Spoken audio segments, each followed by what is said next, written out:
This conference will now be recorded. Okay, so I'm recording this, and what I'm going to do, like I said, is I'm going to do a high-level run-through of all the menu options with two goals. First goal is to show you the high-level features, but also show you how easy it is to navigate through the software. Okay, so when I log in, I see my dashboard. And as a salesperson or a project manager, you'll be able to see all the leads or the jobs that you have to work on. And you can pop up these little windows and see what the history is on those jobs or those opportunities, and then what the next steps are. I could even click on a link and go right into the next step if I want to from here. I have all my tasks, and I can check tasks off the dashboard, and they disappear and go into the history for that job and for that customer. I have calendar alerts, and we do send calendar appointments out for these. So if you have your alert preferences set up, and you have a calendar appointment, you'll get an appointment reminder to add to your calendar. Whether you're Outlook or Google or iPhone or iPad, whatever, you'll get those calendar appointments. All right, and so on the dashboard, we also have some warnings, some key metrics, your pipeline charts, and then what we can also do is go in here and you can manage your leads. This is kind of like another dashboard, so to speak, where you can filter and sort your leads, but also take action on them right away by clicking on this little action button. You could add a task to the, a follow-up task. So let's say you're in a staff meeting or something, you say, oh, we need to follow up on this customer. You can add notes right here, and you can add history, you can add documents, all those things without ever leaving this screen. Now you can customize the screen and hide columns, and move columns around and sort and filter and all those kind of things. And then it remembers where you were the next time you come back. Okay. You can also manage your accounts, which are your customers. Now, all these drop-down lists that you see, like your customer types or your account types, your job statuses, the types of jobs that you do, your priorities, they're completely configurable within the system. You can set those up on the fly, or we'll set them up for you as part of the onboarding process. And we give you a spreadsheet to fill out, so you can tell us your job types, your lead types, the sources of your leads, but again, they can be adjusted on the fly. And like I said, we allow you to track not just the contractors, general contractors you work with, but we strongly encourage you to track the building owners, property managers, maybe some of your suppliers or vendors that you use. Any company can be categorized in the system, and you can create these categories. Okay, so that's managing accounts, and then managing contacts, which is pretty straightforward, and then your tasks. Now, also, we have the bids and proposals. This is the bid tracking module, and this allows you to track all your bids against a single job. So if you can see here, I have this one job. It's a mid-rise construction building, and you're bidding this out to 5 different general contractors, but it's all, again, wrapped under the same job. Now, you can have estimators assigned to each bid. I mean, some of our builders are big enough where they do that, but some, it'll be one estimator, and he will or she will be responsible for sending bids to these 5 GCs. Okay, and then it tracks the bid due dates, the bid submitted dates, the bid statuses. All those things are tracked on here. And I'm going to come back to this, and I'm going to drill down on these in a minute and show you how wonderful they are. There's a bid calendar so that you can see what bids I have due. Let me reset this to get some more data for you. My demo data is a little bit stale, so let me go back a little bit here. and I'm going to pull up, okay, so there's a whole bunch of bids due, and I'm going to say only see bids that are due on the calendar, and this shows me when all my bids are due. Now I have a bid list report and a pending bids report that I'm going to show you in a second. That's basically all the bids that I have to do, and then all the bids that I have submitted.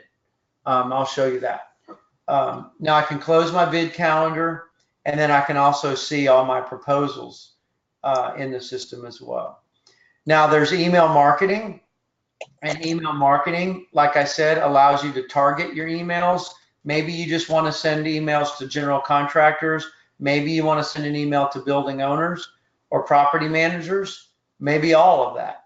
But what we allow you to do is send these emails, and then you can track who opened the email, who clicked on the email, if it bounced, if they opted out, if you have a bad email address or a missing email address or even a duplicate, it'll show up on these reports. Now, we make it really easy for you to send these emails and build them out. It's 6 simple steps. You can put the subject of the email in and then go on to the next step and pick a layout or a format for your email, go on to the next step, and this is where you'll target your email. So let's say I just want to send an email to building owners because I want to go get I want to get the service contracts. I can pull them up, add them to the list, and maybe I want to add property management companies as well. I'm going to add them to the list. Now I have a distribution list of both building owners and property managers, and then I can put the email content in there, cut and paste some text, some images, and then when I preview it on step 5, I've got a really good looking email that's branded for Empire Roofing, and it's pulling up all the graphics right now. And then that email can include promotional information about your company, links to your website, links to your social media pages, and which is it's a really, really good marketing tool. It's, like I said, GoToMeeting, slowing things down a little bit. So,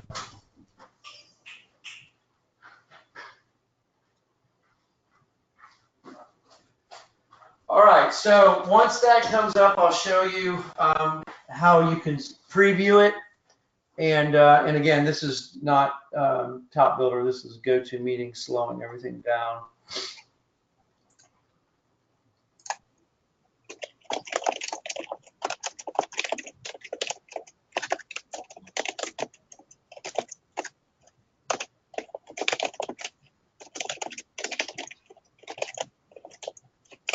Hey, Dave, this is Tom. I think I already know the answer.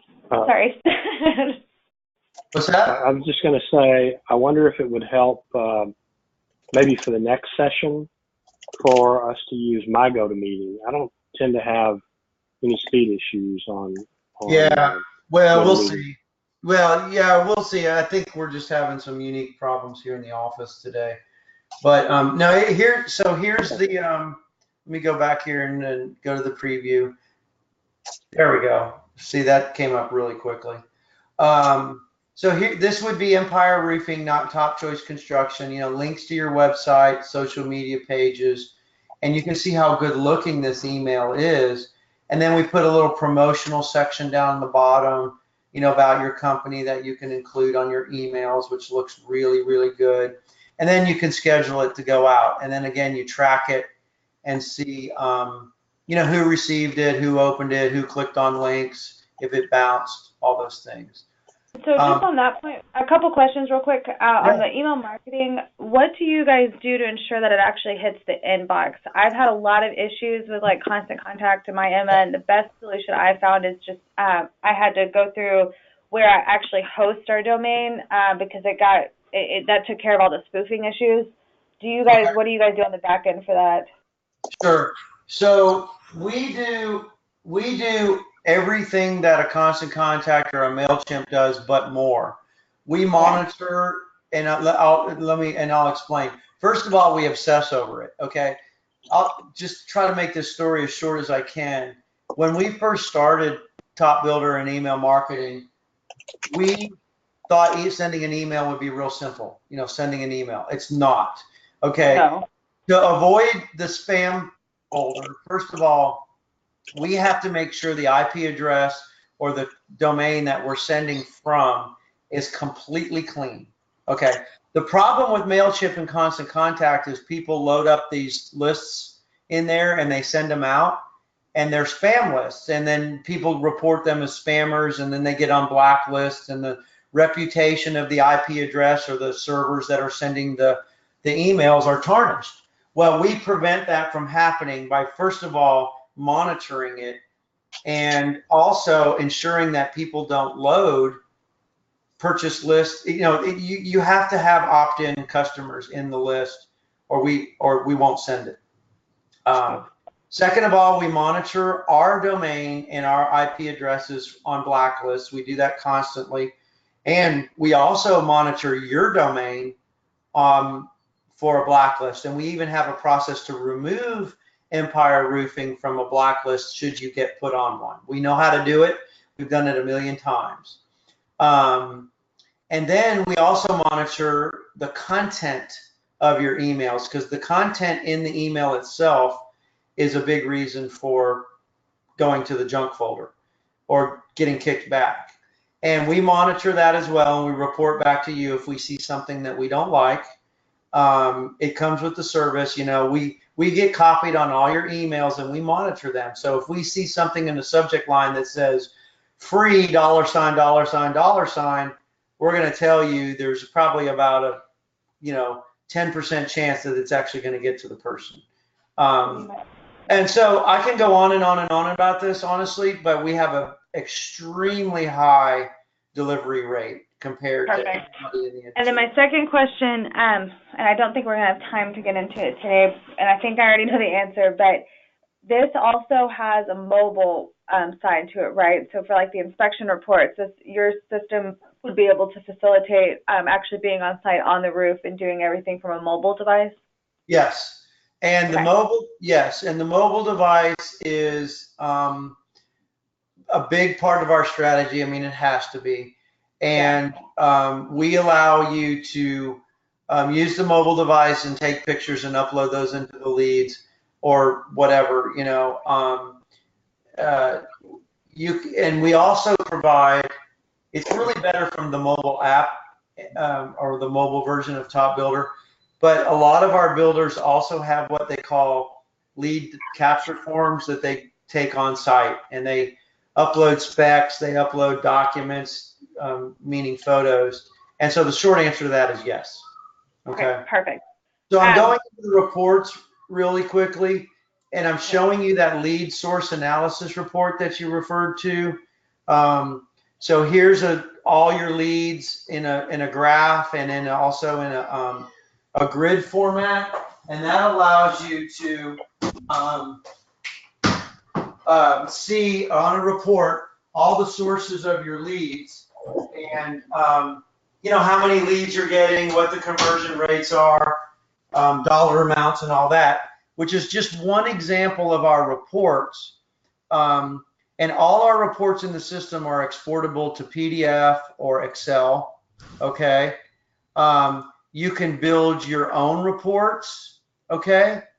And I'm sure you've done pivot tables or are familiar with pivot tables, but you can go in and build your own reports right here in the software. So I built a report based on the type of work you're doing, who's working on it, and then how many bids did I get, how many jobs were awarded, how many new leads did I get across the board. Now I could do this by, different parameters, maybe different divisions that you have within your company, and you can see how easily I can drag and drop fields onto a report and build a report. Hey, real quickly, right there, I've been meaning to ask this. I see that you have divisions. How does will entities within Spectrum work? We have entities set up, and so I don't know if that matters because But anyway, will that work the same way? We'll be able to give it an entity? Yes, it can. The entities can be tied to Spectrum based on your divisions in Spectrum or not. We've had them both ways. So we tie divisions in Spectrum to divisions in CRM, and then we've also have them just totally disconnected. So we've supported both scenarios. But yeah, and so when some of your jobs will go straight into Spectrum, you know, it may not go through the CRM or go through a complete sales cycle. And what will happen in that case is we pick up those jobs at night and pull them into CRM. So your CRM system is complete and fully populated. And then we assign it to the right entity or the right division based on the Spectrum division code. So yes. Okay. Yeah. Okay. So we have those reports. We have bid tracking reports, bid performance reports, won lost reports. I can go on and on and on and on and up about the reports, but the whole point is you should be able to see all the reports that you need in here. And if we don't have a report, you just request one and we'll build one out. But this is a won lost report that we have. And then we have bid performance reports. And you can run bid performance reports by estimator, by customer, by project manager, by job type, all kinds of different ways you can run these reports. They're awesome. Now, I'm keeping a close eye on the time, and we have 7 minutes. The Content Center allows you to store those inspection reports and also, or your inspection templates, but also proposal templates can be stored in the Content Center. Okay. Perfect. And Dave, I am we're gonna need to wrap this up probably in about 2 minutes, just so we can get to the other room in time. Then let me go in real quickly and show you the Help Center, and that you can get training Monday, Wednesday, and Friday, and Tuesday, Thursday, free. It's part of your subscription. And then let me dive in real quickly, and I'm going to show you a job, and I'll do this in 2 minutes. I have a job. This is one of the bids I have against this job. I am tracking these bids against the one job, and when I win one of them, the other ones get closed out automatically, and then it shows up properly on your reports. But then I have all the job details, the job information, including all the information that Spectrum needs to set up jobs here, okay? Start dates, end dates, who's the project manager, who's the building owner, start dates, end dates, expected revenue, labor hours, all those kind of things. And then what I'm going to do is I can add a proposal, okay, to this job that is combined with 6 different documents, okay? And I can generate a proposal, and this can include, one of those documents can be your inspection report, and it fills in the blank, the customer name, the date, who's it going to. All these are separate documents that I use to build out the report, okay? And let's just say down below, this is my inspection report with a picture, references, all in one document, and then I can email that out with the PDF attached. It's beautiful. Perfect. So, yeah, that's awesome. Okay, well, that's about, I guess, all that we have time for. I'll save the recording, and I'll send you and Tom a link to it, and then we can resume whenever you're comfortable having another demo. That's perfect. Yes, if you can send that, I'll review that, the recording with our sales team. I'm sure we'll have some follow-ups for you. So we'll probably reach out by the end of this week.